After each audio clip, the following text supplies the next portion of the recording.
Yeah, yeah, I know.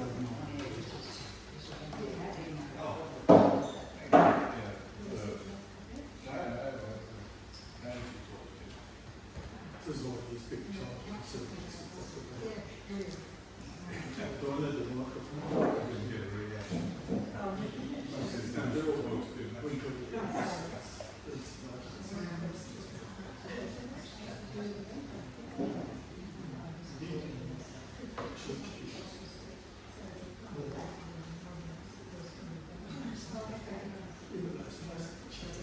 Sorry, Steve, we have to sit up here. No, you're right. Sit in your chairs. This is just like church. Oh, sorry, that's right. It is, that's right. We're just discussing alternate seating. We know, Can't sit on that. we know what all troublemakers are. Yeah, that's right.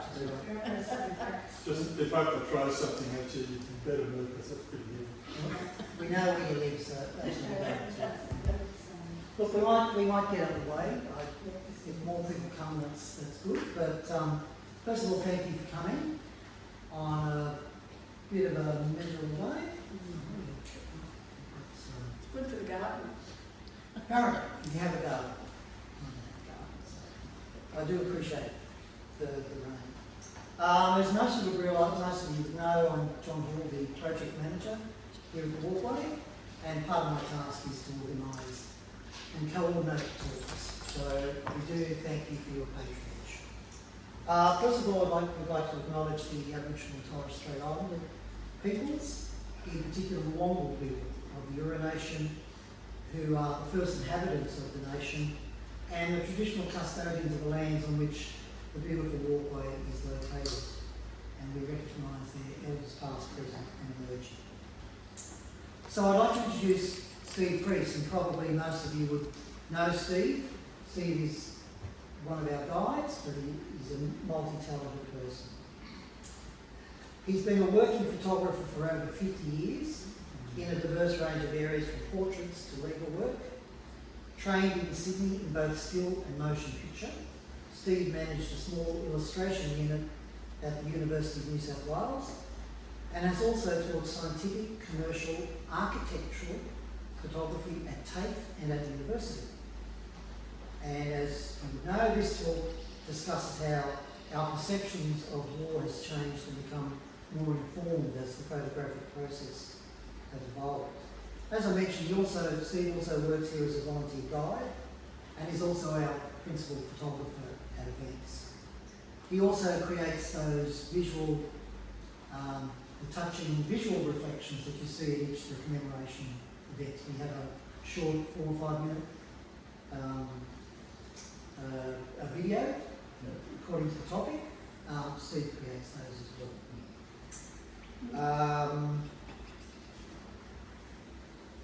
And so on that, that's it. Thank you. Good morning, everyone. Thank you for coming out and wonderful sunny day. The next hour or so, I'll be talking about the evolution of photography and how it's shaped our perceptions of war. So this has come about mainly because of my work here, but even before that, we used to do a subject at TAFE, which basically was history of photography, and we used to talk about history and ethics.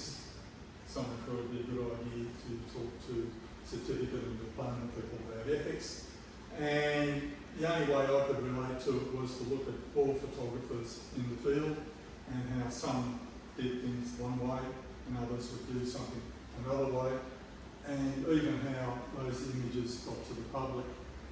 And it became quite interesting and quite debated, quite heated at times with some people who didn't actually believe what really happened. They sort of had this celebrity thing going on.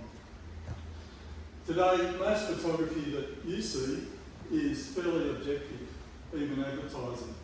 But that's mainly because of legal reasons, because we now have laws about misrepresentation and things like that. They didn't exist back in things like World War II, World War I, beyond that. For the sake of clarity, I'm only covering really up to World War II, then a little briefly about touch on what happened in Vietnam, mainly because we've only got an hour.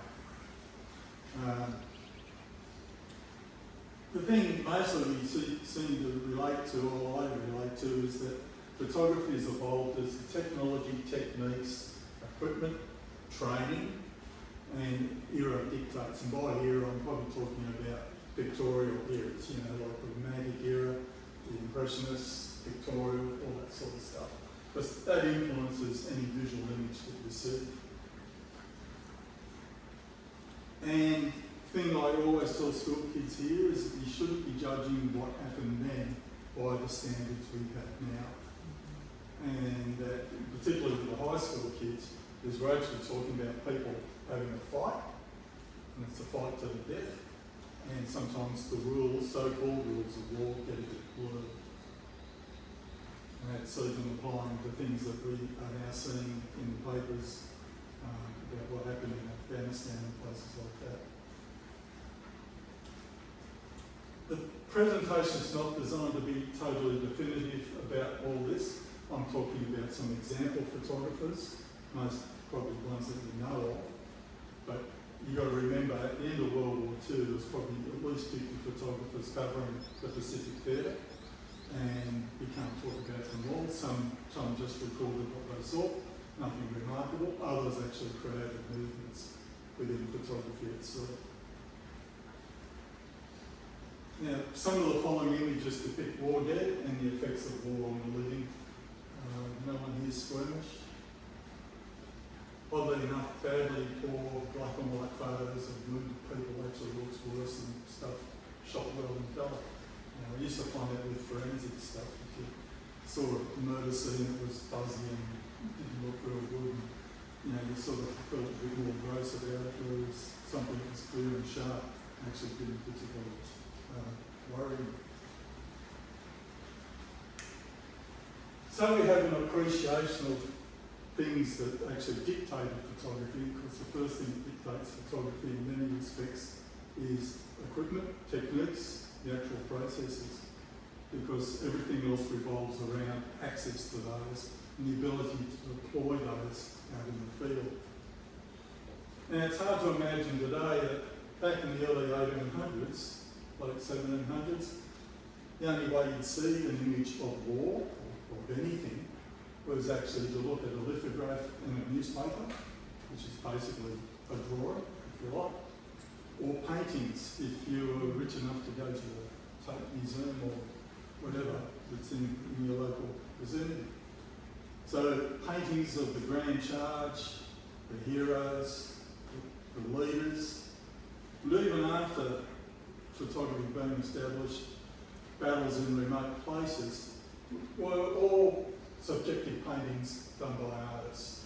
It's how they saw what things were really like. So the general public, by and large, except for those who did serve and did come back in these battles, had this glorious idea of glory of battle.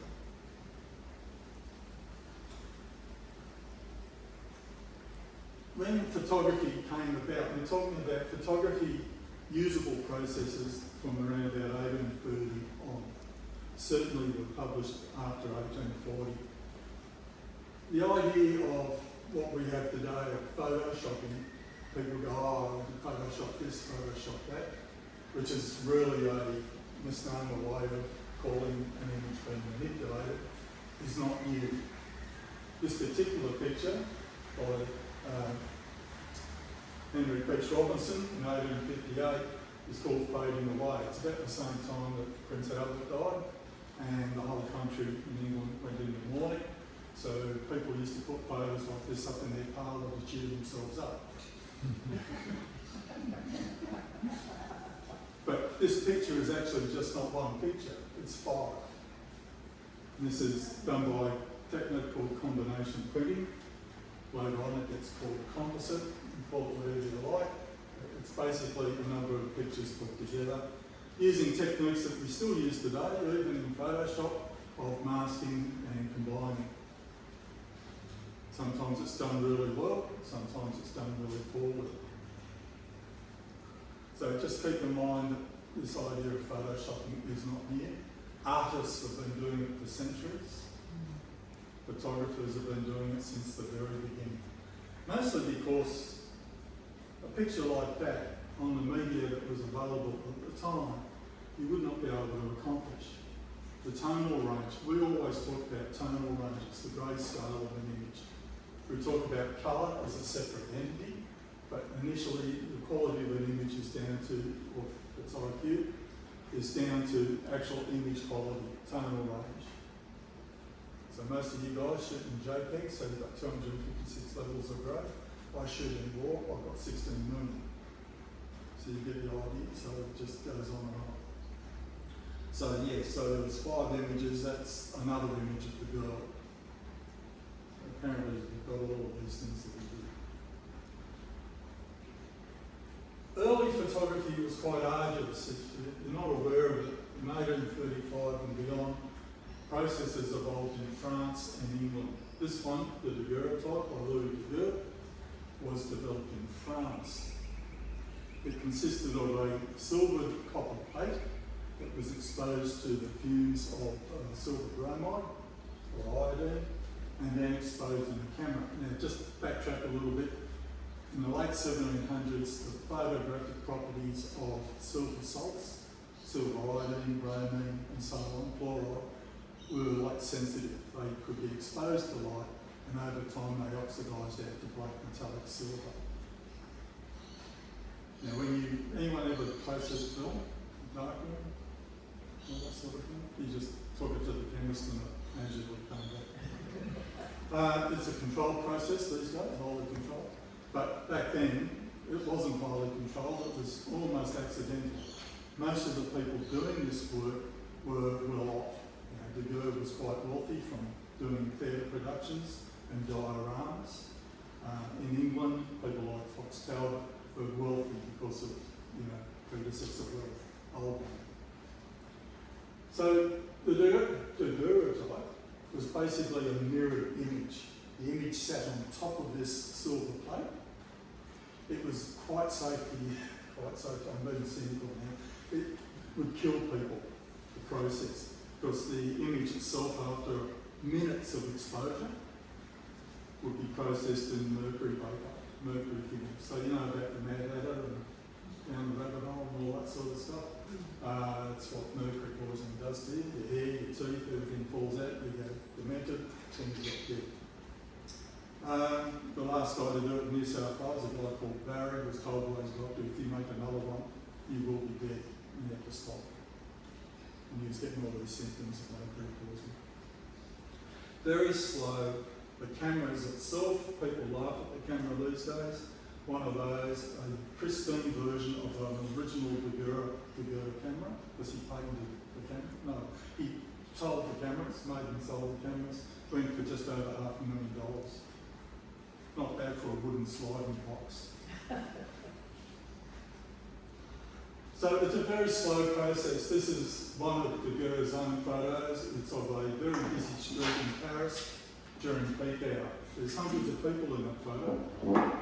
You see them all? They're all there. Exposure in bright sunlight was minutes, like 8-10 minutes, maybe. The only people that stood still long enough was the guy getting his shoes clean. Yeah. So it didn't lend itself to much action photography. The oldest daguerreotype in Australia is that one of Dr. William Bland, Gladesville Hospital. I always thought the units opposite Gladesville Hospital were called Blandville because architecturally they were bland, but no, apparently it's him. And that was taken by Freeman, I think.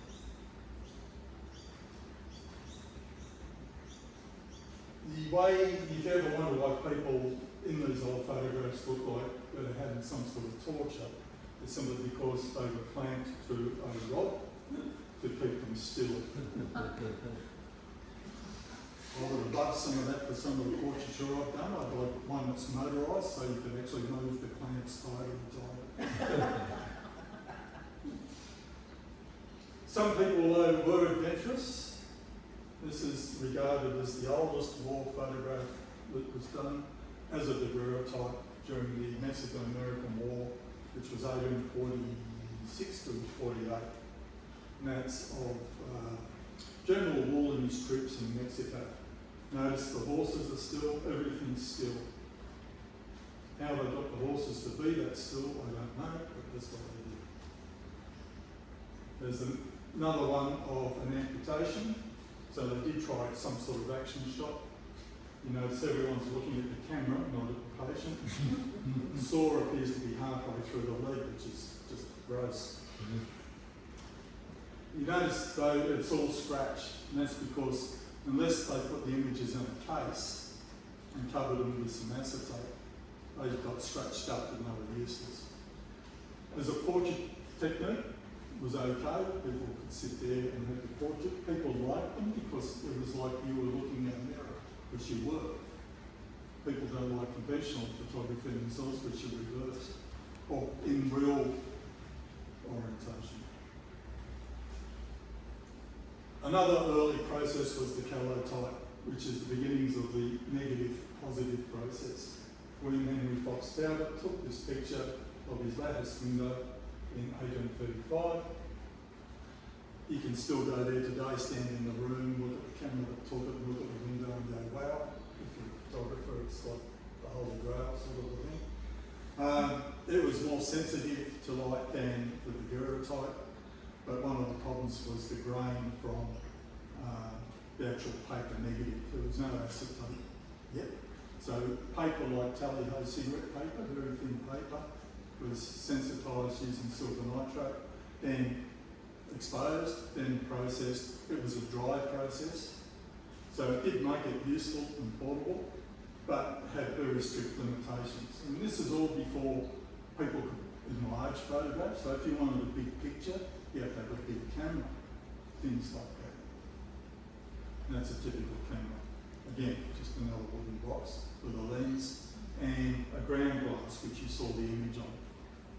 So even today, if we're using a view camera, which is essentially a fancy version of this thing, the image you see is upside down and reversed, which is how you actually, how your eyes see things. Because what processes the images from your eyes? Brain. That's a typical calotype image. You can see the grain and mould in the photograph. So from a journalistic point of view, the only first real process that was available was after 1855, and that's the wet plate process, or the wet plating process. Wet plate is a misnomer, it's actually tacky. So this involved coating a glass plate in collodion. You know what collodion is? It's still used today as a dressing sometimes. It's gun cotton, or pyrolytic cotton, dissolved in ether and an acid. Gun cotton, you know what gun cotton is? It's a trigger, it's a detonation substance for explosives. Highly flammable. You didn't smoke while you did this. It was a process where you had to coat the plate, put it in a film holder, a plate holder, put it in the back of the camera, which you've already set up, take the picture, which now takes seconds, not minutes, because it's more sensitive. Then before it dries, take it out and process it. And it was processed by pouring an acid over it. It was a dangerous, fiddly process, but the beauty of it is if you took a negative and coated the back of the glass plate with China black paint, essentially it became a positive. And out of that came ambrotypes, tintypes, and all different variations. So this is the appreciation of what early war photographers were getting into. One of the earliest war photographers was Roger Fenton. He was sent to the Crimea in 1854. He was sent there by the Secretary of War to take photos of how well the men were doing. He wasn't allowed to photograph anything other than how well the men were doing. Now, wet collodion meant you had to take your darkroom with you. And this is Roger's darkroom wagon, which I would have named Target. You can see it's quite big. That's his driver there. That's not Roger. So you would set your camera up on the scene, go into the van, do your thing with the plate, take the plate, all the rest of it, come out, take the picture, go back into the van, process it, and that picture. If you wanted another picture, you would do all that all over again. This would take a long time. His photos are, along with some other photographers that ended up there, the record of the men there. So you're having a jolly good time with their women servant there. Officers used to take their wives to war.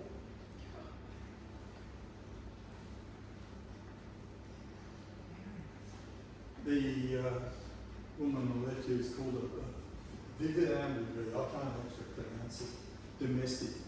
And they quite often wore pseudo military uniforms, but they looked after the sanitation, cooking, domestic duties, all the rest of it.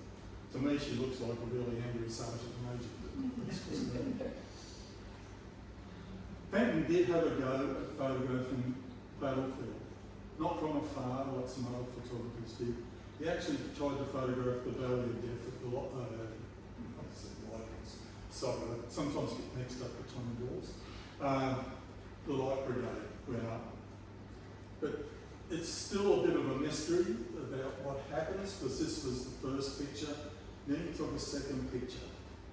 So those round things that you see, like cannonballs, Russian cannonballs. So the charge was into artillery. Back then, it was like 10-pin bowling. The cannonball is the ball, and the people on the horses were the pins. And you imagine what happened next. Now, these pictures were taken sometime after the battle, because there's no dead horses, dead people, body parts, and all the rest of it.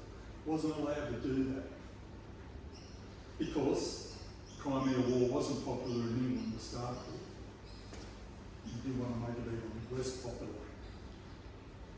So it's still a little bit to imagine exactly what his thoughts were. Now, showing this to people go, oh, you shouldn't have done that. Well, he didn't have much choice. If he wanted to show what the road was that they charged up and the conditions of it, the closest he could get to was probably this. Now, whether first picture's first or second or whatever, doesn't really matter. But someone along the line removed the cannonballs off the road into the ditches, and then they put cannonballs on the road.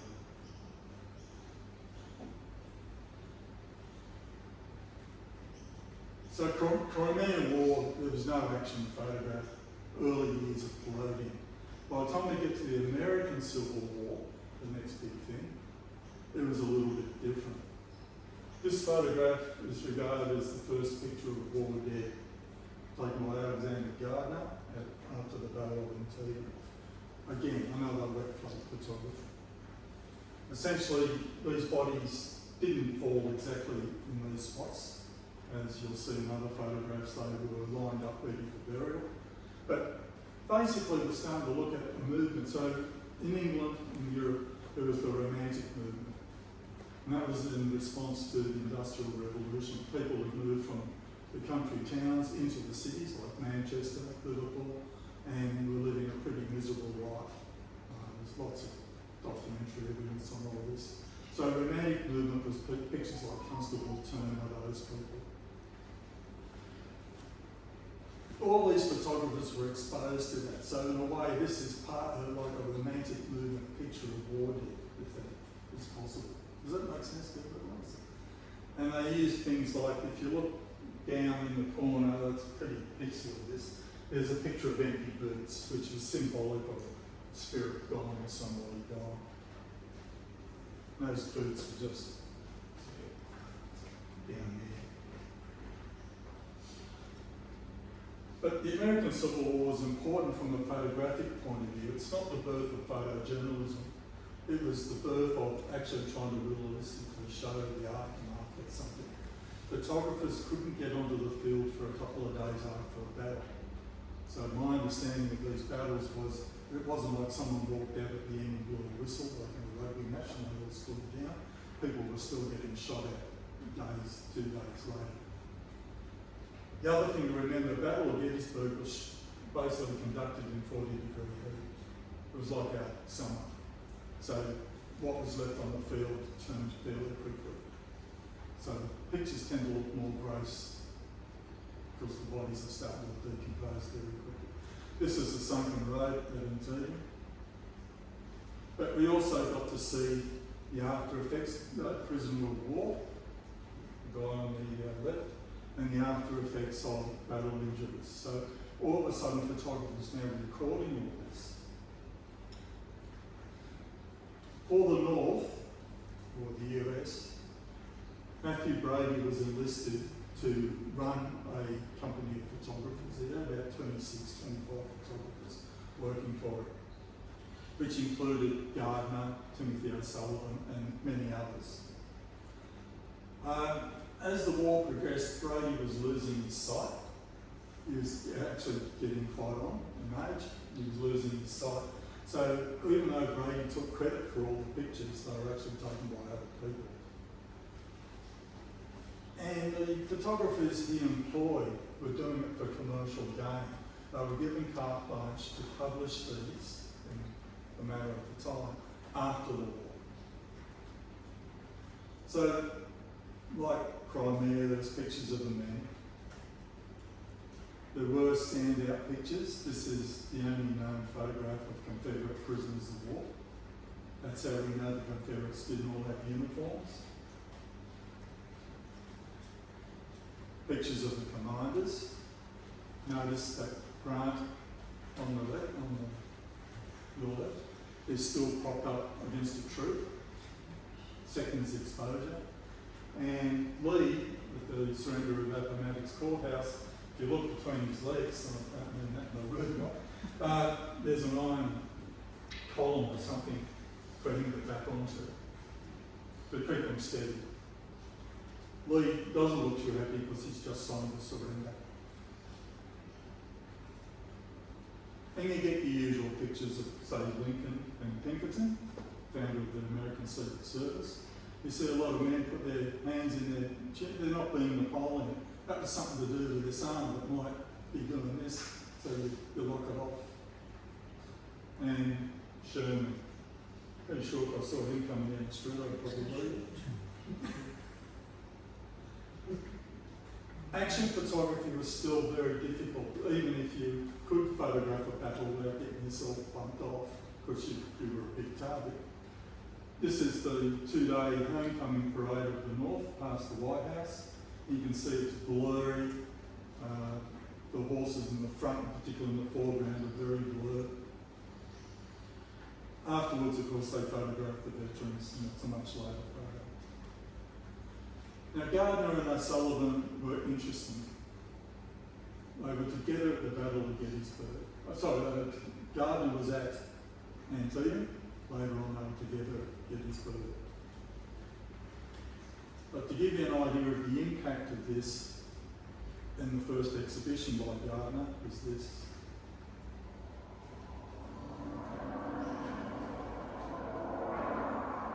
Can you all hear that? It's about as loud as it gets, I'm sorry.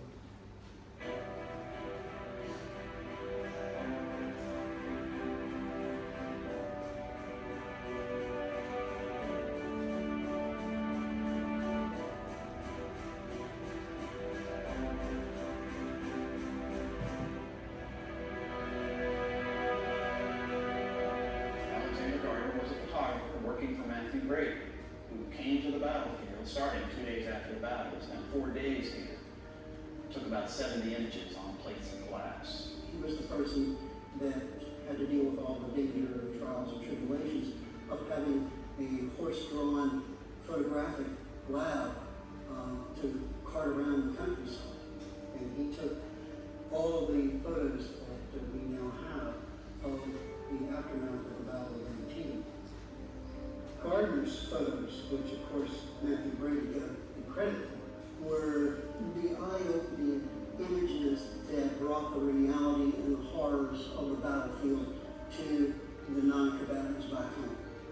Before this, war was seen through paintings and sketches, and most of them were kind of glorious images of grand charges and flag. And to see these mangled bodies and particularly in the roads that appear in some of those images, is shocking to the public, very shocking. The easiest way to say it, this is the birth of photojournalism.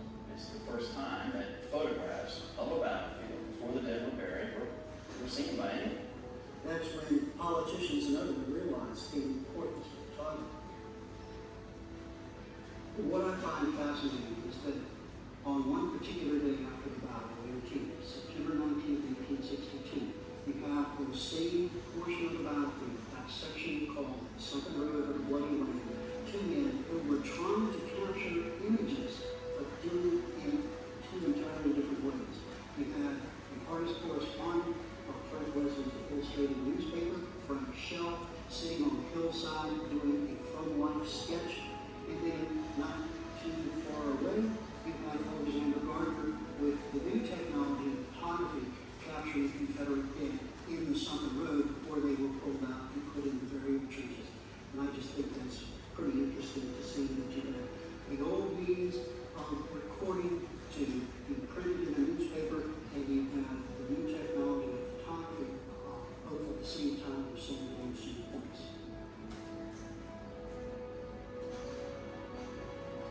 To really emotionally have quite an impact.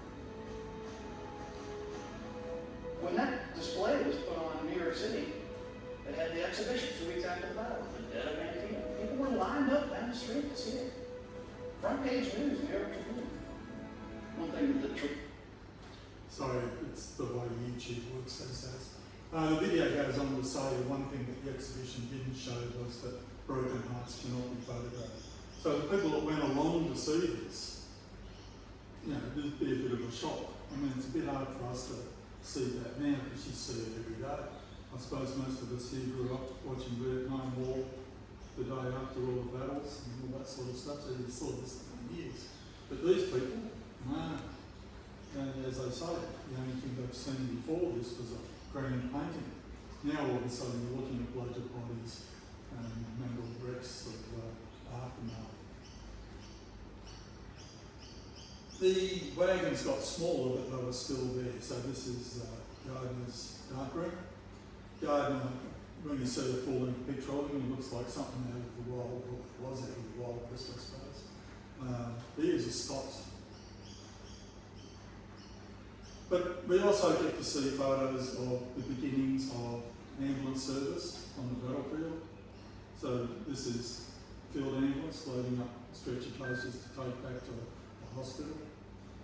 We got to see what prisoner of war camps looked like, general destruction, and communications. So even though the telegraph existed, telephones didn't, radio certainly didn't. The way that they dispatched orders was the man, the blurred thing in the centre there is just here. This is Grant. And all these officers, like lieutenants and captains, the ones that could be trusted, were given chits of paper with orders, and they would then take those orders, hop on their horse and gallop off to where they had to go to give the order to charge or do whatever it is they needed to do. It's quite interesting. It's basically their telegraph system was basically a whole bunch of guys being sent off. Timothy O'Sullivan, he had a knack for taking artistic versions of corpses, for want of a better way of putting it. And a lot of these pictures at the end, Gardner put into Gardner's sketchbook of the war, called War Volumes 1 and 2. It was a commercial failure, although you can still buy this today on Amazon. It's still in print. Gardner did credit other photographers with the work, like O'Sullivan and other people. And that was important because it's the beginnings of acknowledgement of moral copyright. Brady didn't, but Gardner did. Each photo had a pretext to it, which I'm not going to read out, but we're talking about the field where General Reynolds fell. General Reynolds fell early in the battle. If you ever watched the film Gettysburg, I think he's dead in the first 30 minutes.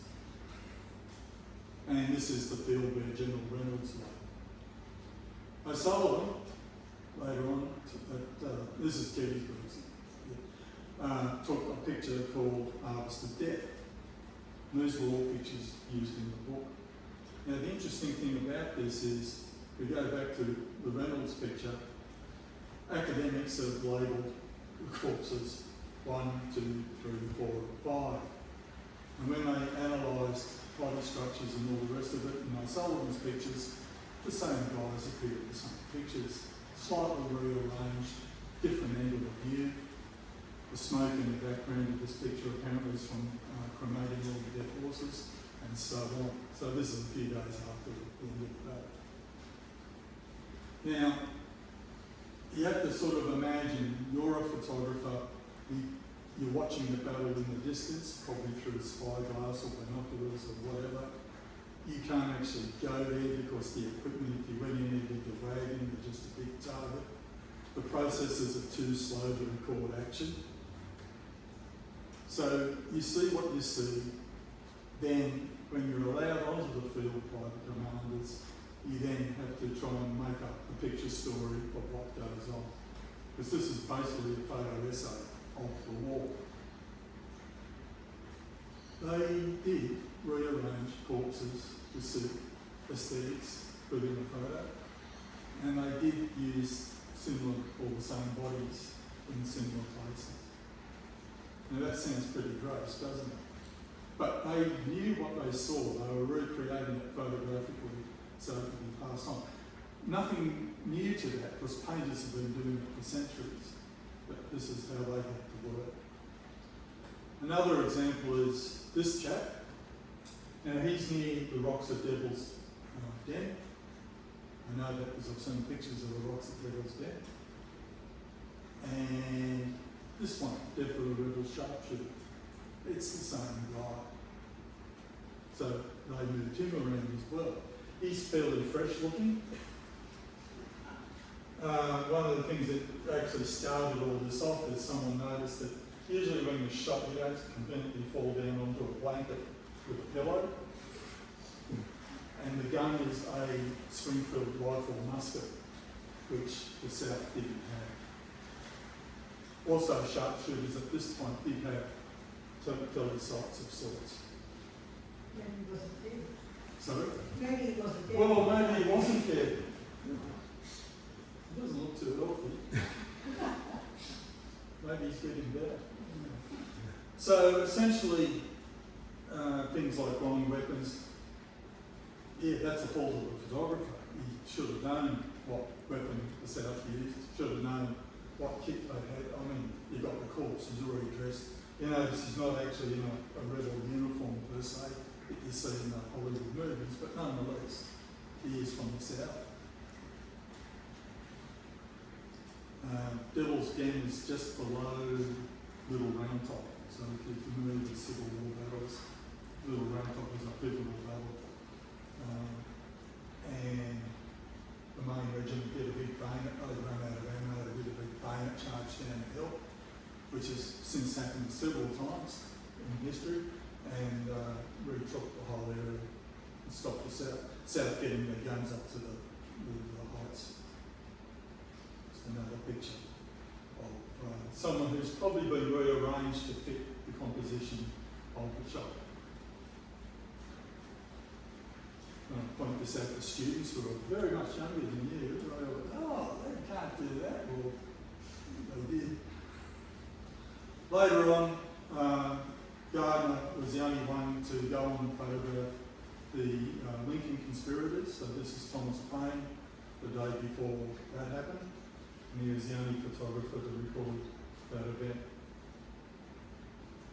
Timothy O'Sullivan, who I imagine would be pretty much whacked after his time, went off to photograph landscape. After the Civil War, excuse me, wet plate was still in use, but around about 1880s, gelatin was discovered as a binding agent that would stick to glass. Therefore, you could, instead of using damp collodion, which you can't call a process damp or tacky, because it doesn't sound right, that's why it's called wet plate. to make a dry plate. And all of a sudden, you don't need your darkroom with you anymore. You could take dry plates that were made in a factory, which is what happened now. So this is the birthplace of manufacturing in photography. And put them in a camera which you could actually change the plates in by use of a dark bag. So this is a facile camera. It was designed to look like an attaché case. So many people think of it as a spy camera. I actually saw one. They're actually quite big, and with 12 glass plates in it, I would imagine it would be way heavier than this with all this stuff in it. So how actually big things can be nonchalantly is a bit beyond me, but this is what they did. A fellow called Paul Martin in 1889, so this is just before the birth of flexible film base, celluloid snapshot, went around and did instant photography of candid things around London and its surrounds. So you can see there a ladies group, and you can see the lady photographer there. Cameras at this stage have gotten smaller, but they're still mounted on tripods, dark cloth so she could focus the ground glass, things like that. And he'd just walk up with the camera under his arm and click, then disappear, I suppose, change the plate, the exposing plate, put it at the back, and the next one would slide up. And you do that, and then when you needed to reload, you'd go back somewhere in the dark to do it. He took photos of what would now be regarded as nearly pornographic, showing their legs. Something every suburb should experience, having a full-size cardiac bear walk down the street. I think that's the circus has come to town. And this is how we know about the kids, the urchin kids of London, the factories, towards the end of the Industrial Revolution. The thing to keep in mind at this point that still the only way to reproduce photographs was to engrave. Paul Martin was an engraver. Now this is a wood engraver, wood block, but printing in a printing press at this time was litho press, so fixed type, letterpress, and you would do an engraved plate, which would be inked. You would have to draw the photo that you were looking at in reverse as a negative to make it positive on your paper. I don't think I could do that. I could do it as a positive maybe.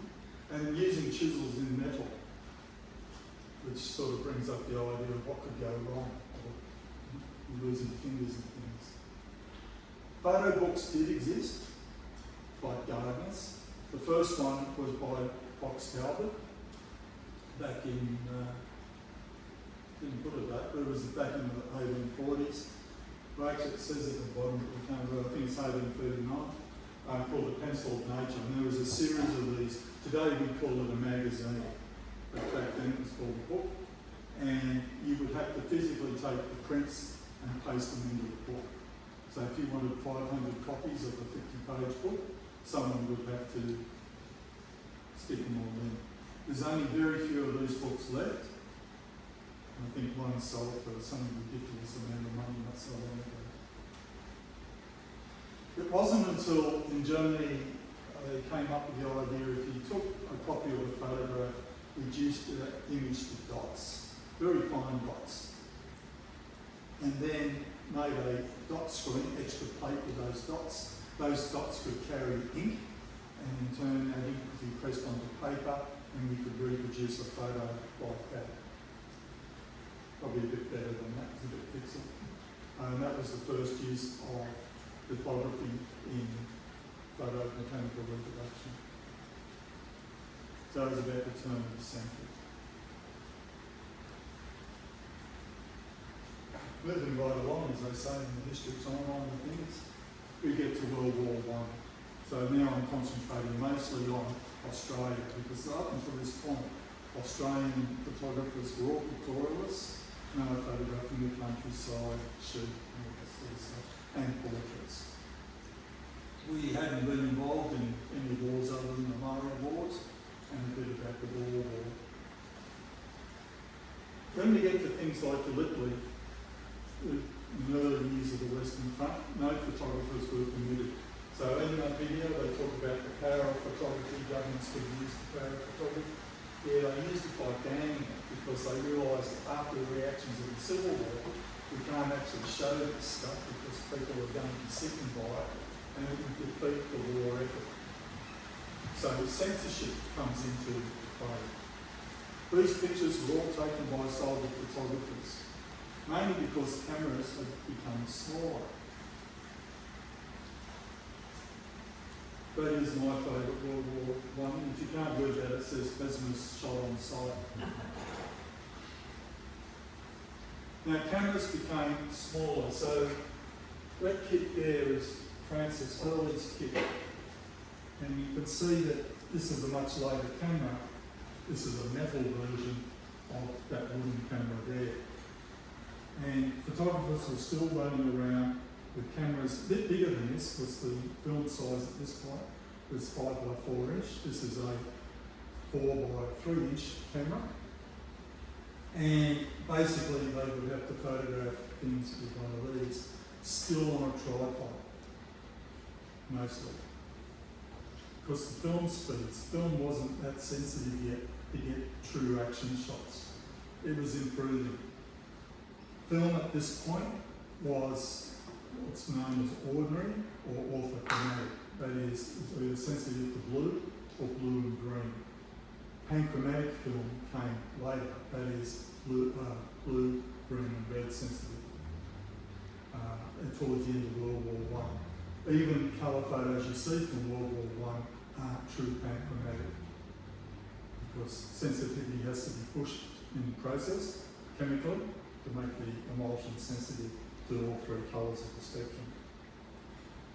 So Hurley basically was a pictorialist. I'll get to Hurley in a minute. What? Oops. Oh. The other camera there is a roll film camera. And this is, I've got one of these things, but it's so dilapidated it doesn't do much. Well, this is a later version of the same thing. So photographers like Hubert Wilkins walked around with these, something like this. Now as you can see, I know what I'd be carrying around. But at this point, glass plate, 5 by 4 inch, much better quality than basically what is a 4 by 3 inch roll film picture. But with this, at least you get a picture and you can carry it. You're not setting up a tripod like that with this thing on top, becoming a target. Remember, this is war, so anyone standing up taking pictures is fair game. That came about late 80s. George Eastman, we all know who he is, co-invented cellulose nitrate. We all know what cellulose nitrate is? Explosives at Zerlite. You remember the fires at MGM? It was about 20 years ago. MGM's film library burnt down. The fire brigade just stood there and watched. You can't put the stuff out. Self-oxygenating. It was used as, it still is used as an accelerant. It wasn't until after, well, the end of World War II, after World War II, that triacetate was used as safety base. I've got some nitrate negatives at home, and every time I talk about it, I think I must go and put them somewhere, other than covered in the back of the house. So photographers, like what happened before them, took staged photos. Posed photos. Photos are still important. How many people knew that the Chinese were World War I? The greater sensitivity of the camera, of the emulsions that were being used, you could film action, even though the action was 5 miles an hour in that tank, but still you could film it. And you could, at a push, do artillery running up the road. So all of a sudden, we can now capture action. We can actually be where the action is. But pictorialism was still the thing. Certainly with photographers that were trained or learnt their craft in the late 1800s. Soldier photographers though, a lot of them had small pocket vest cameras, like the ones that I showed you on the screen, are called pocket and vest cameras because they fitted in the pockets of your trench coat. So pictures like this, which are shot at Fromell. So at Fromell, at this stage, photography was banned, and essentially these are the only pictures we have. Or Gallipoli, before that. This is 2nd Brigade landing, first light, which I presume is about 6-ish, something like that. There are no photographs before this, because it was dark, and letting off flash powder would be probably not a good idea. Again, taken by a soldier photographer. It wasn't until towards the end of 1917 that photography was allowed. We were able to get official photographers onto the battlefields, where they recorded the men, who's men of the 2nd Division, stretcher bearers, again of the 2nd Division, air conditions and so on. Now, the two men that were sent was Frank Early, who'd just come back from Shackleton's expedition. So he got back 1916-17 and basically turned around, was asked to go because he was a great explorer at the time. And Hubert Wilkins, who came back to Australia in 1917 but was sent back over again because of his reputation. As before, with every other event that's been going on, photos like this come to mind and everyone thinks Frank Early took this picture. But he didn't. This is actually a Wilkins picture. We know that now because of Frank's diary and the fact that Wilkins was the only person that shadowed wood. The dope sheets, photographers fill out photographic records each day of what they shot. So you'd write down a negative number and a description. Unfortunately, the hut where this was kept was regrettably shelled by the Germans. So dope sheets, sometime in early 18 apparently, were lost. So quite often, and also Hurley was a celebrity photographer, Wilkins was not.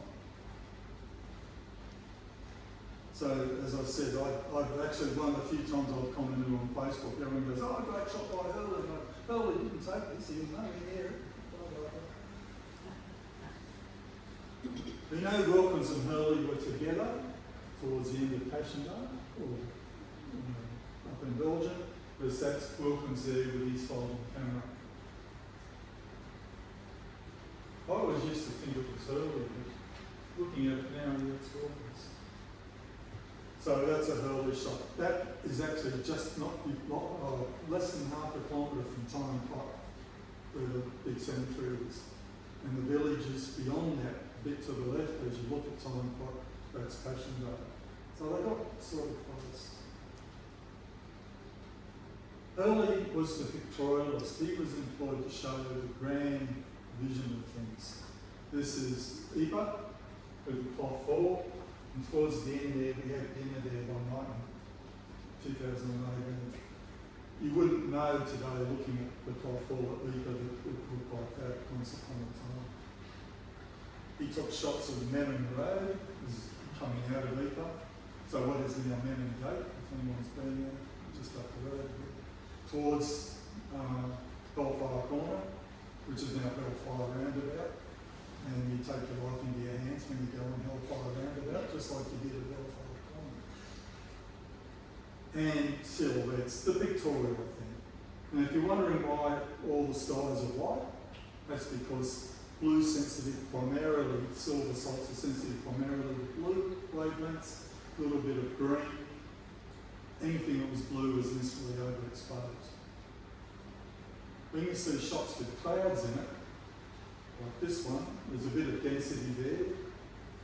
It's probably due to smoke or the clouds itself. And of course, you quite often see this photo around the wrong way, which is very annoying. Burley was very good experimenting with low light photography at the time. But he was also very good at wanting to show what he saw. he actually was quoted as saying something like photography is the truth of the action, sort of thing. So this is a place called Uge, and it's a training ground. So this is way back beyond in Belgium, way back beyond the front line.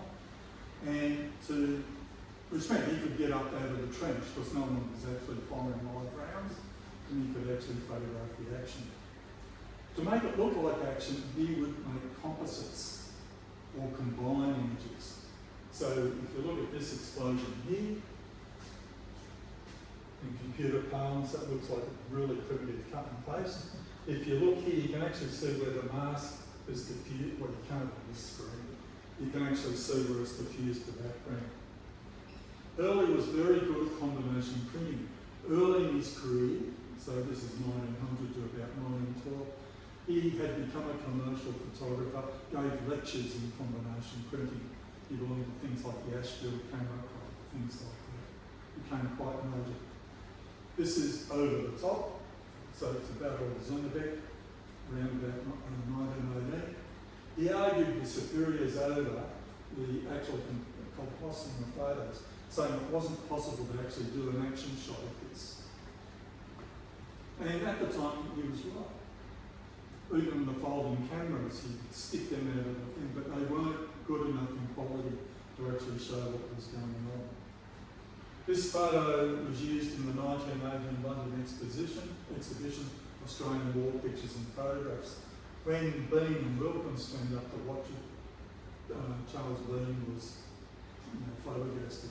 Bean was their boss. So essentially, in the end, Bean just said, these are fake pictures. Because no one could actually see this happening. The planes weren't there, the explosions weren't there, the troops getting out of the trench were there, and that's the base photo. It was made up of 12 negatives, printed in 2 parts. It measured 6.1 by 4.7 metres, and it was displayed at Grafton Galleries. Now, this sort of leads into, again, the ethics. It was the technology at the time, the cameras at the time, the environment, which was the WHS nightmare. You wouldn't actually try to actually photograph this live because you wouldn't be. Because academics have studied this thing to death.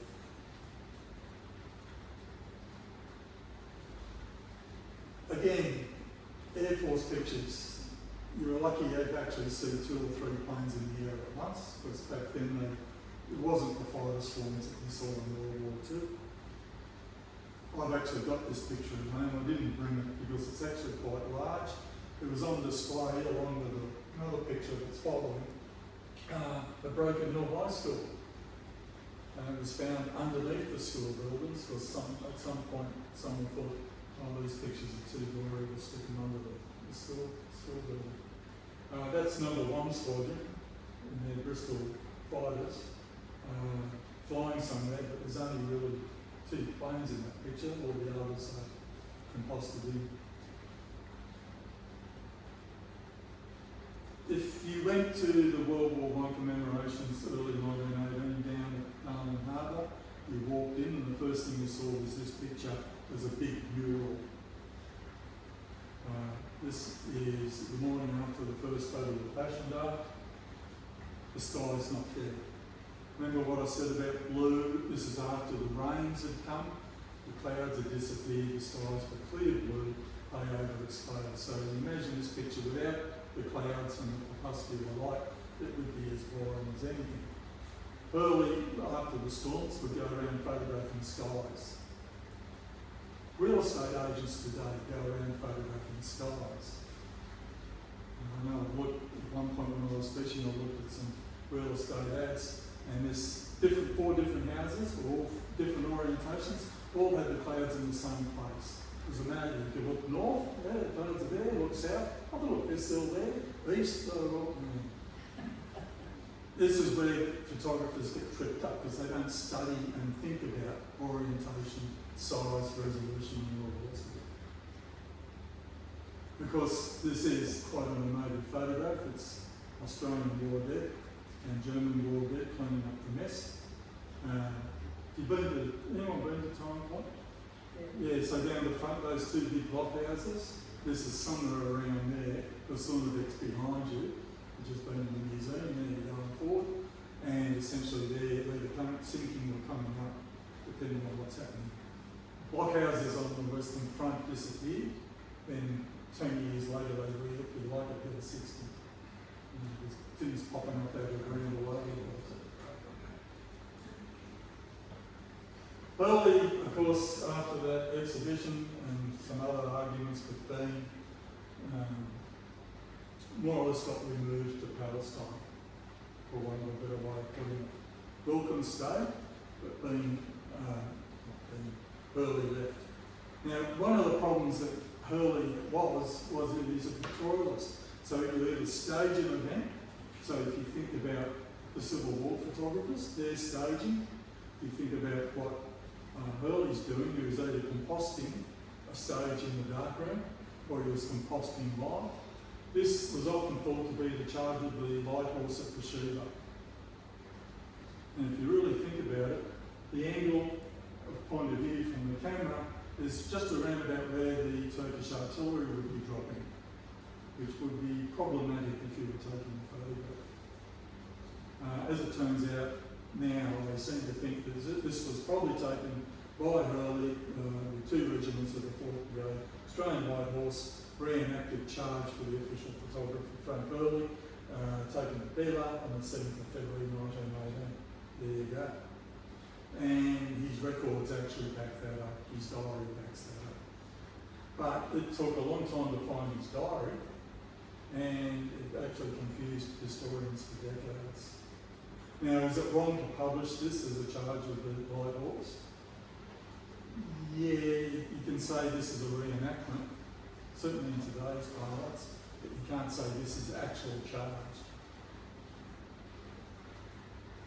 Hurley also did a lot of work using the Paget colour system, which I won't go into, but it's rather complicated, and you could actually take colour photographs of things.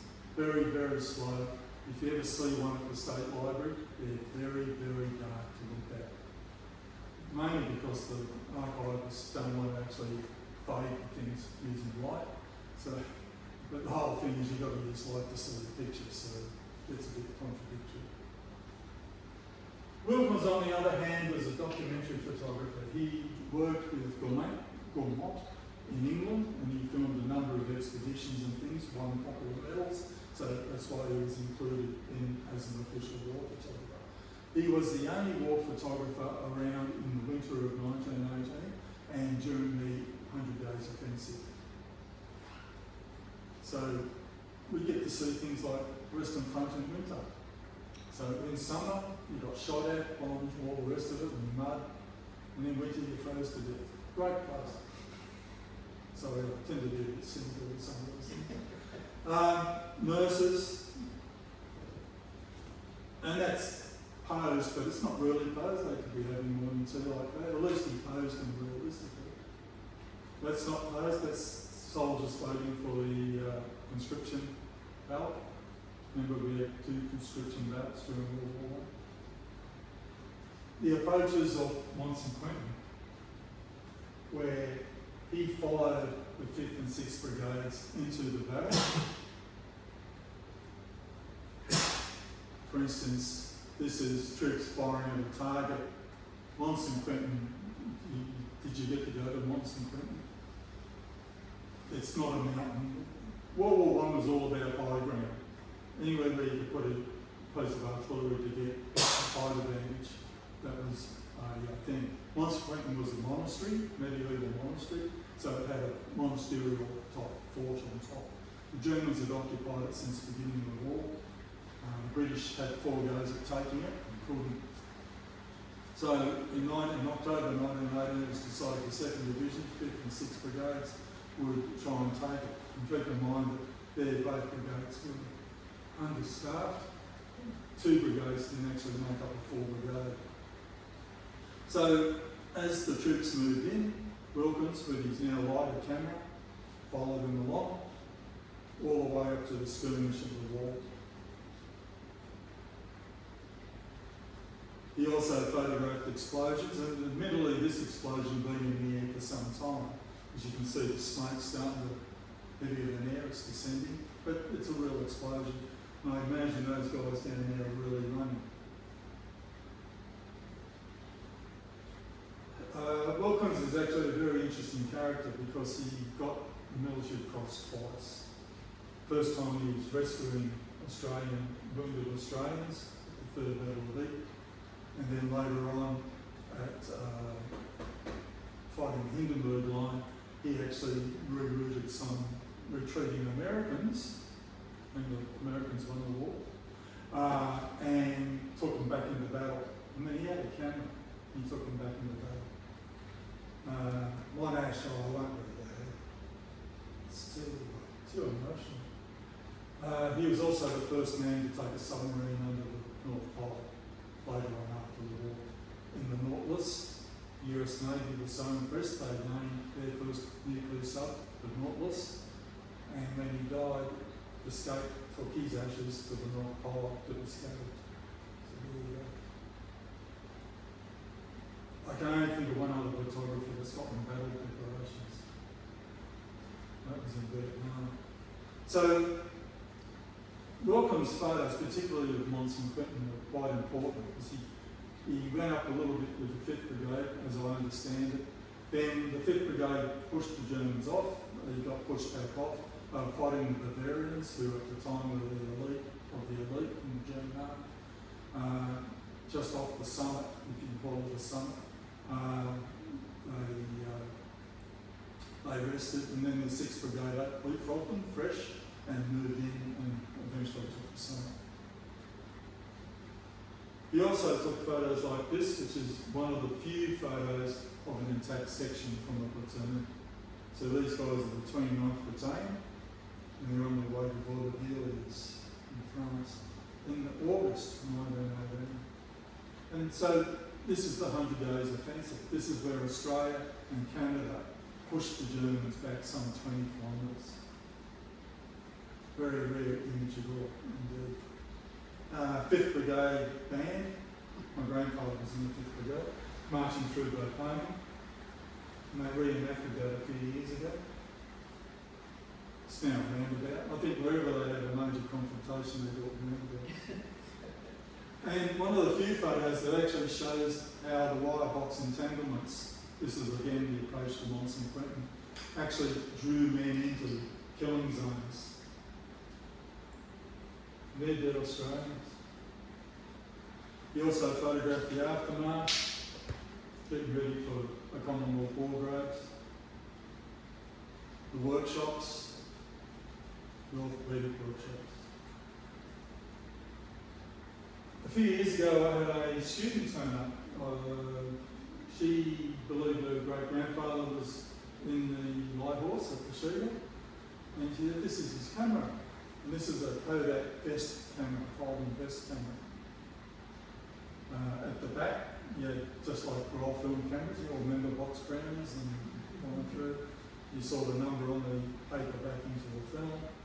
The camera was a folding camera, had a viewfinder.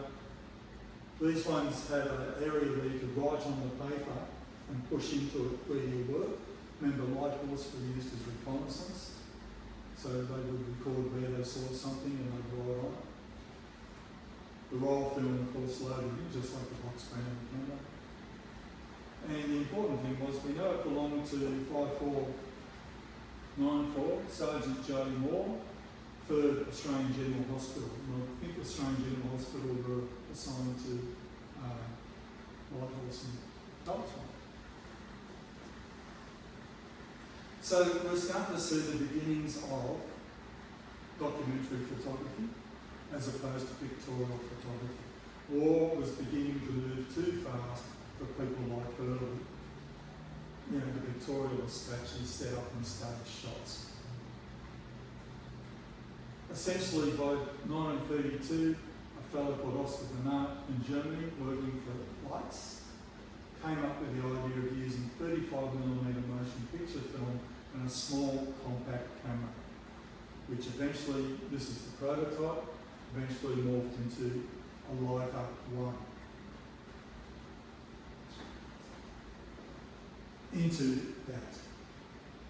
This isn't a Leica one, I wish it was, because it'd be worth about $20,000. It's not. It's a slightly later model that was used as a documentary camera. Someone had thrown this out at university. And someone else came along and got it out of the bin. The lens does pull out. If it wasn't stuck, it would pull out.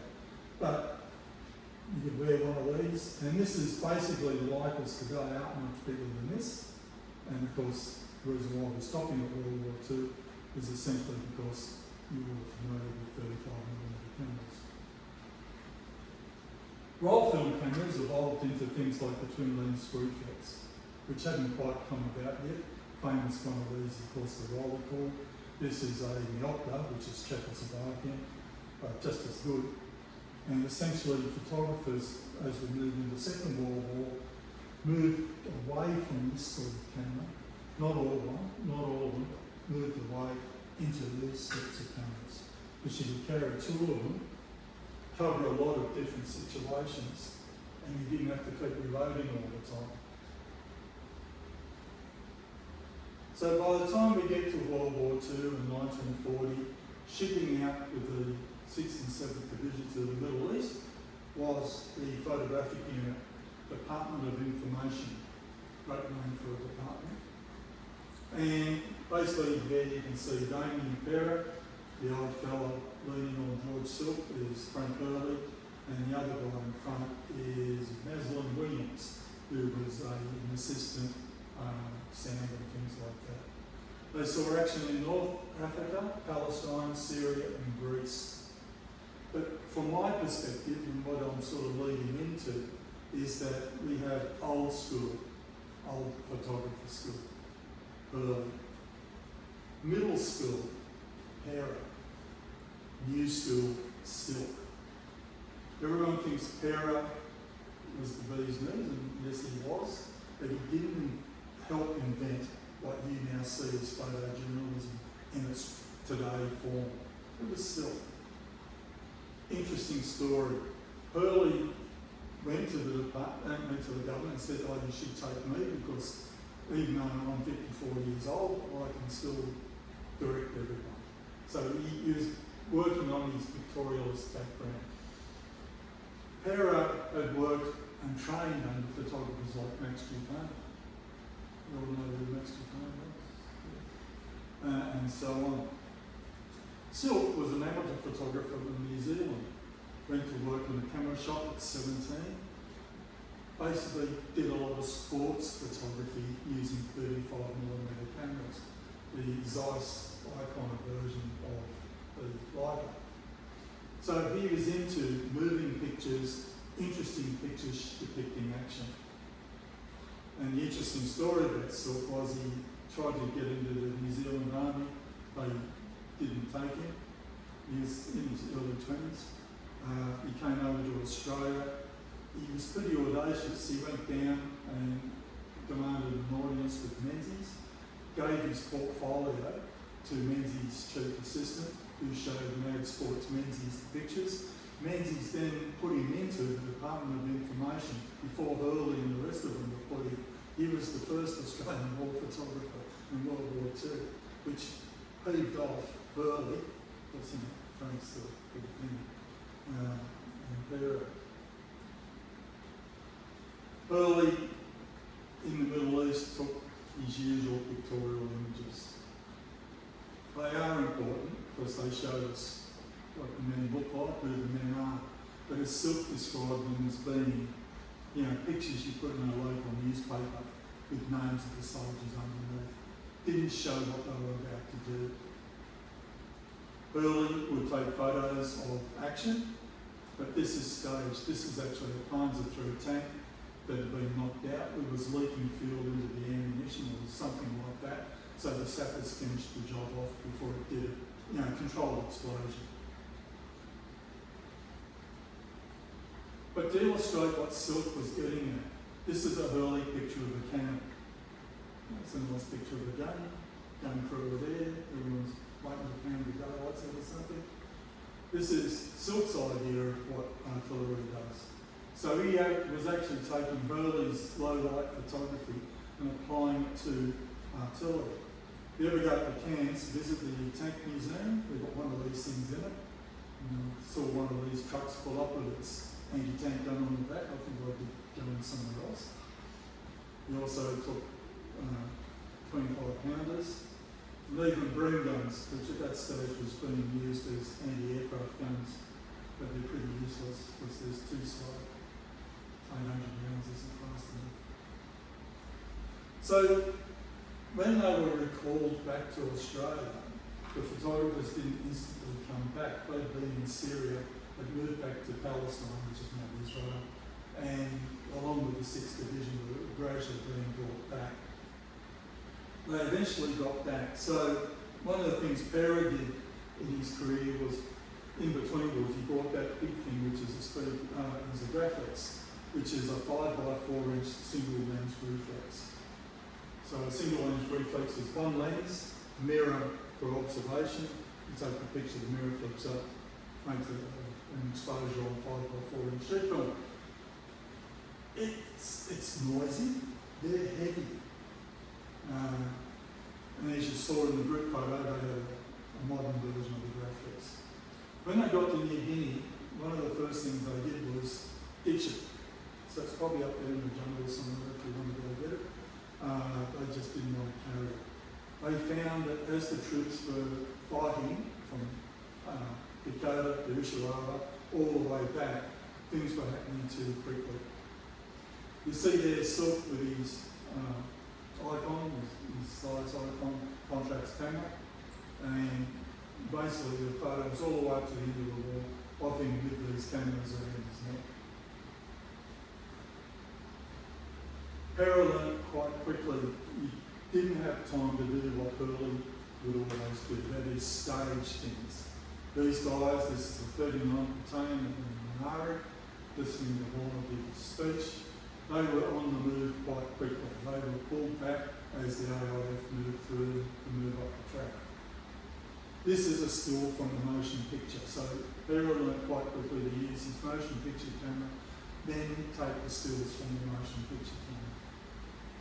Now I used to do that for some of the scientific stuff I did, where we shoot a reaction with a high-speed camera, sometimes about 8,000 pictures per second, and we would pick out the frame where it happened and print that. Because there's no other way of doing that sort of work. In a way, that was the same problem Pera had. He couldn't stage things, the things were happening too quickly. Remember, the retreat, fighting withdrawal was happening in a week, 2 weeks, 3 weeks, that sort of thing. So this photo is from footage. This photo is from footage. But the other dilemma that we have is that photo there, the last one, is not from Dakota. Pera was sent up, Silk was in hospital at Port Moresby with tonsillitis. So Pera and his assistant were the only ones there. That was the other reason. Get rid of all the other cameras, just use the Sinclair motion picture camera. But that picture is actually from Live in 1943. There are some giveaways. Before the 16th Brigade turned up, everyone had shorts. He's got jungle greens on. Also, in the previous part of that footage, he has American made gaiters on. We didn't have those until after the code. You'll remember Pera shot the film, filled out date sheets. He was very meticulous about where he shot stuff. Gave instructions. You can only use this footage from Dakota campaign for Dakota campaign. Pera did not make Dakota front line. Ken G. Hall was the director for Dakota front line back in Sydney. He took Pera's footage and other footage to make Dakota front line. See what's happening? So even though we've got a photographer now who was into documentary work, basically back here in Sydney, he had old Kenji Hall assembling stuff the way that he needed to assemble it. So he used footage from Lake or Southern Island to actually fill out the program. as with that, Kunai grass doesn't exist before Dakota. It's on the northern plains of New Guinea. So quite often you'll see footage made up. Now, does that mean Hall was unethical in doing that? No, because not a lot of stuff was shot on at Dakota. A lot of the pictures you see of fuzzy wuzzies are from Lake. There's a famous one of them, two carrying a big box going down. You see it from the back, they're moving over. That's Lake. I've used that photo for Dakota. It's the trouble, the more you do in this job, the more you discover, well, hang on a minute. And one day you're worried about Peter Stanley in the audience going, that's not right, we've got that. So, as John said, I did a lot of forensic stuff at one point. So forensic stuff for court has to be for what it is. You can't take a picture of something else and say it's that for obvious reasons. George Silk, of course, took photos like everyone else. He took photos to record men working on planes. He did portraits. And he did this photo, which is on the northern plains of George Whittington and Raphael Omagari, probably said that wrong. And he was actually dismissed from the Department of Information for taking this photo because it showed a wounded Australian. I'll get into more of that later. Now, by this stage, Pera had gone because he left over an argument over some footage that was shown from Leyte. The Japanese saw that footage because the head of the Department of Information included it in a newsreel. The Japanese saw it, the spies saw the newsreel, told the Japanese, and the Japs went in and pointed out the company that we were observing Japanese movement, something like that. So who's the enemy? And that's the bureaucrats, not the Japanese. Silk took famous photos like the taking bunker at Burma, Stuart tanks, and if you ever look it up, there's a whole rack of photos to show how close he got. So in the middle, you can just see the backside of a Stuart tank. This is the infantry that followed him behind the tank. He's with them. So he took as much risk as Pera did. By this stage, Pera had gone to Paramount because he had an argument. He quit his job at the Department of Information. He was moving on. And so there's lots of need to wait 43. And of course, Pera unfortunately was killed at Ballard, doing exactly the same thing, except he took it a step further. He got behind the tank, filming the Marines coming towards the tank. The Marines are going nuts, and he got shot. Whether it was a sniper or a machine, doesn't matter, he was shot. They've actually got the roll of film he was shooting, because the camera's like this, then the picture's like that.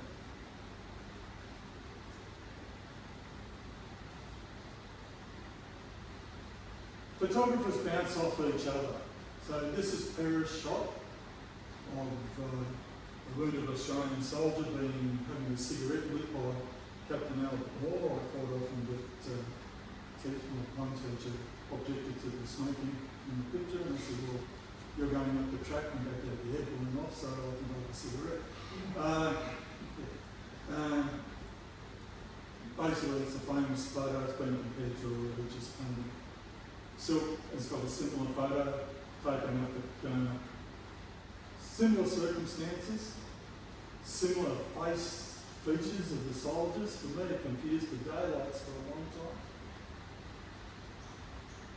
Alright, so basically I've tried to convey this idea that we're now have moved from pictorial photography, staged, composited, into documentary photography. What you're seeing is actually what you're seeing is what was actually there. The kings of this in Europe, of course, were people like Robert Capa, who took that photo. Quite often they reckon Capa staged this, and he said he did. He got his Leica, held it out on his contracts, held it out of the trench, you could hear gunfire, and he just went bang, bang, bang. You could do that because you can actually line the frames on very rapidly. And he just happened to get this. It was like, and if you look at the composition of it, his feet are out, guns out, that sort of thing. Of course, he went on to photograph the landings of D-Day. He shot a dozen or so rolls of film in 12 minutes on the landing. He went in second or third wave. The film went back to England, and the apprentice photographer that processed them overheated the cellulose nitrate. They all burned, except for about a dozen frames. Papa was a really hung up with Ernest Hemingway. He was one of the gang sort of thing. He wasn't too happy. He did photograph, this is called The Last Soldier Shot. So he got pretty raw with his documentary work. He was killed in Vietnam. He was following some French troops and stepped on a landmine. Eugene Smith, there's a very good movie about Eugene Smith on, I think it's Netflix. He started off at the beginning, Spanish Civil War, and probably the most evocative photograph of the whole lot, I think, is the sappers, US Marine sappers blowing up the Japanese cave on Iwo Jima. And that sort of summarises what Iwo Jima was like. If you ever get to see an original, it's dust, dirt, big explosions. He went on to photograph Okinawa and the effects on people, soldiers. Lee Miller, she's even more amazing story because she was a voted model, wanted to be a photographer, went to work with a guy called Man Ray, was co-inventor, allegedly, of the solarisation process, which is basically a mistake in the dark when you turn the light on while the print's still in the developer, the image is coming up. Usually when that happens, you go, oh bugger, and you turn the light off really quickly, so it's a very short exposure. And what happens with silver emulsions is they reverse themselves. So that became a surrealist trend. She carried on surrealism by having a bath in it. It was bath in here, which if you've seen the film later. Then went on to photograph the dead at Belsen and SS that committed suicide at the end of the war. Really bizarre sort of photographic history. She went on to be a normal photojournalist, but it sounds like she was pretty toughened up afterwards.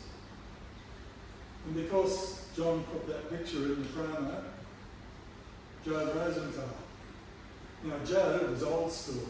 He's still, in 1944, was using the bigger brother of this thing, a speed graphic. Now, the speed graphic is an interesting camera because you can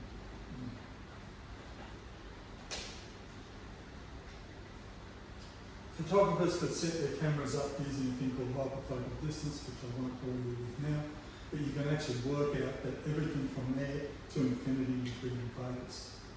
So all you have to do is use a gun sight, frame up and push a button and you take a picture. On the back, and I've got these at home, I didn't bring them, not for this camera, the Graphic back which held 6 5x4 inch sheets of film. What you did was pull it out, pull it back in again, and you took the next picture, the next picture, the next picture. Then you take that out, chuck that in the bag, next Graphic and so on. I used to use Graphic, that's all right. Of course, some newspaper publishers wouldn't set footage, film from these things. Because that's 6x6, 2 1/4 square, 35mm. 620, like the same as your box ground, and sheet film. Of course, he took that. Now, he had to take that, he had to get the decisive moment as it got called after the war by Cody Gasson. But that's not the first flag on Iwo Jima, it's about number 5 or 6. The first flag was quite small, that was taken as a souvenir by Task Force Commander. The next few flags didn't quite get up because the Japanese were still on top of Mount Chidiachi, Iwo Jima, and shot whoever was trying to get the flag up. Eventually they got it up and they guarded it. So talk about staging and all the rest of it. Censorship also affected what public got to received. The photo on the left is George Strock's photo of dead Americans at Boone. And of course, that's Silk's photo of Wellington. Both were, one that was banned in Australia, that was banned in America. Roosevelt said that would upset grieving widows and mothers and whatever. This was banned because it showed a wounded Australian soldier. Not as if the general public wouldn't have seen wounded soldiers walking around the streets on crutches and leaders and all the rest of it. So both shots, oddly enough, that got published in America first by Life magazine, who Silk, after his dismissal, went to work with. And he ended up photographing the Battle of the Bulge, the Nuremberg trials. He was the only photographer to photograph the immediate after effects of Nagasaki. And went on to a sports photographer career with Life magazine. Another thing that affects what we believe to be true.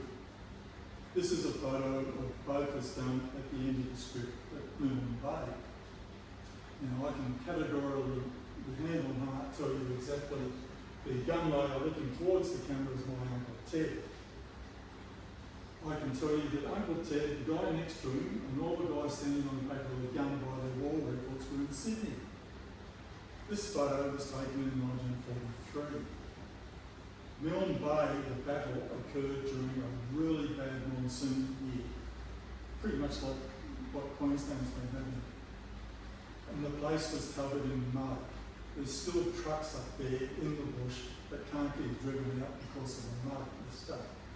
Planes were landing in water. There's lots of footage of Hudson bombers water skiing on the Milne Bay strips. The Japs picked a really good time to invade somewhere because it was not. Here, all the ground's firm and dry. It was a dry year. We're also now starting to see this picture in colour. It wasn't photographed in colour. Colour film, as you know it, didn't exist. Tripack emulsions didn't come along until later, much later. Well, actually, that's wrong. Yes, colour negative existed during World War II. Midway battle was shot by the director Ford in colour, but it was very limited. It's at the time a very difficult process to manufacture. This guy has got another disease we didn't know about called leprosy. Something went wrong with the colonisation process. That's grey. He's grey. So he's either got some sort of necrophilic skin disease or it's a mistake. That's one of the problems with what's happening now. Colorising of World War II and World War I photos to try and make them look more realistic. I'm a purist. Black and white is black and white. It's not monochrome. Monochrome means one colour. It's black and white. Colour is colour. If it was monochrome, it would be one colour. Green, hues, colour. And of course, it confuses everyone. Now, Michael Beach is not to be blamed because on the Australian War Memorial website, that picture is stated 42. The next frame that the photographer from the Department of Information took was taken in 1943. So unless that gun crew sat there for a year, kept their same positions, great continuity for 12 months apart, it's wrong. So war records aren't always right. Has anyone actually looked at their ancestors' war records? I've actually had to write mine out, my father's lineage out, because they had all the dates back to front. I go, well, how could he have been in Palestine and all of a sudden he's back in New Guinea? Concord didn't exist, so that wasn't happening. So we're still going to see staged photographs. I tell you, I wouldn't be standing behind the guy and claim all mine, and it just doesn't seem the right thing to be doing. And even though this was taken by Magnum, so people like Capo and Tony Brisson went on to form the Magnum agency, and their byline is, the real thing. You wouldn't sit behind the window with your rifle like that firing at something. You wouldn't have a headless doll underneath. It was obviously some sort of attempt at surrealism. Of course, some things were the real thing. Yes.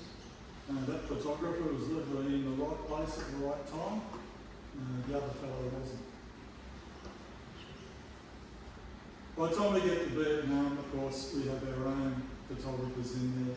Some iconic photos, they're not staged. They just, because they put the equipment, the film, the techniques, the access, everything else allowed them to actually capture these photos. And probably the most iconic is what happened at Battle of Lower Dragon, which was the basis of the movies. This is the other thing, we're seeing movies now based on the still photos that we've made.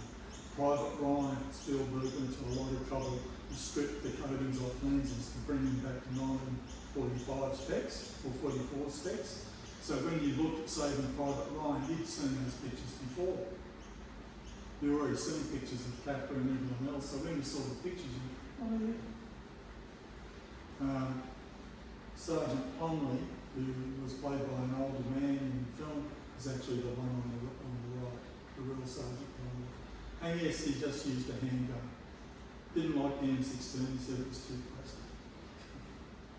But the photographer, Joe Galloway, is the other guy I know of that got a Bronze Star.